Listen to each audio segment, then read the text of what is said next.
Oscar Chalupsky, and for all those cancer warriors out there, this is a video especially for you as I go through my phase of chemo. Tomorrow I'll have another session, 4 sessions of chemo, and the one thing that I highly recommend is to fast before you have your chemo.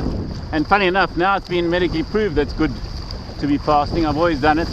That's why chemo never affects me very much, and I never take the anti-nausea drugs, nothing, just as long as I fast before.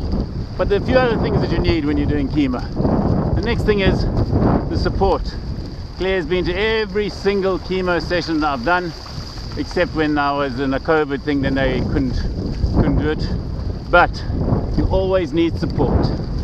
Chemo is tough, we know what it's like, but if you've got somebody to share the pain, it's so much better. So always have support when you're doing your chemo. That helps a lot. And what I found out lately, and I've been doing this quite often, is I actually go and have a ice cold swim before in the cold Atlantic Ocean here where I am here, and that also I think is helping a little bit. That's the fun part of having chemo, is to psych yourself up before. So I've been training, doing all my exercises and making sure I'm fit to take on the chemo. And that's why in my latest book I release No Retreat and No Surrender. Don't ever surrender to cancer, and never retreat from what you want to get out of life. So I hope that it helps you and inspires you for those people that are going through chemo at the moment. And on cadence and paddle stroke length. I'm always getting these questions about what cadence should I have. The main thing is to be putting down the power in front of the boat. So if I'm here in front, you can notice everything's in front of me.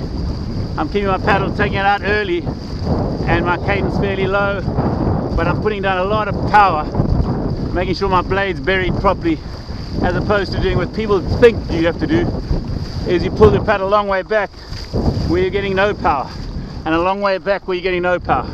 You want to try and take that paddle out, look at me, try and take it out by your knees, and you can have a slow cadence. Slow cadence.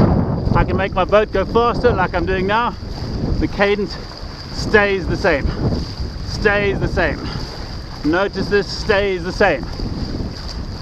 And in fact, I want to take my paddle out earlier when I'm in the waves, because the longer you have your paddle back here and you're pulling, that makes you unstable.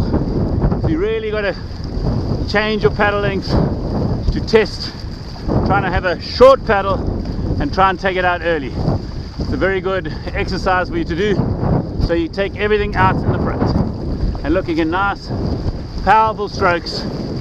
Cadence doesn't have to go up, just push harder at the catch like that, and you'll feel, there we go, going, and the cadence goes up, even though it doesn't have to go up that much, because I'm going now 15, 16, so cadence still stays.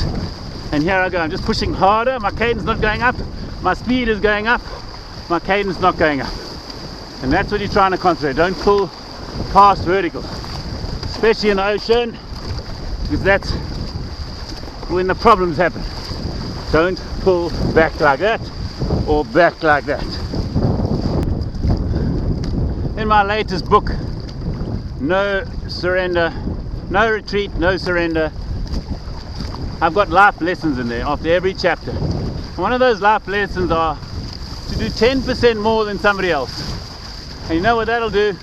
Over time, it's just like compound interest. It's going to make you better than the next person, better than your wildest dreams. And that's what I've been doing all my life. When I train, I'll put weights in my boat. And then people think, oh, they're beating me in training, and then it comes a race, I seem to win, because I've done those extra bit of yards. Like today, perfect example, I've kept my baler closed, so my water, I'm full of water, so it's an extra 10 or 12 kilograms. Then I'm paddling in a wetsuit, which is a bit restrictive, not this one as bad as most, but it's still restrictive. It makes it hot, so I'm much hotter than everybody.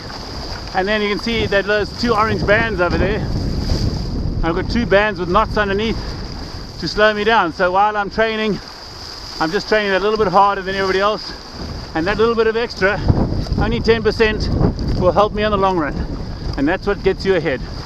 Doing the extra miles, the same thing as getting to work a little bit earlier, planning a little bit better. All those little extra things mount up just like compound interest. It grows and grows and puts you on another level. And that's a life lesson from no retreat and no surrender.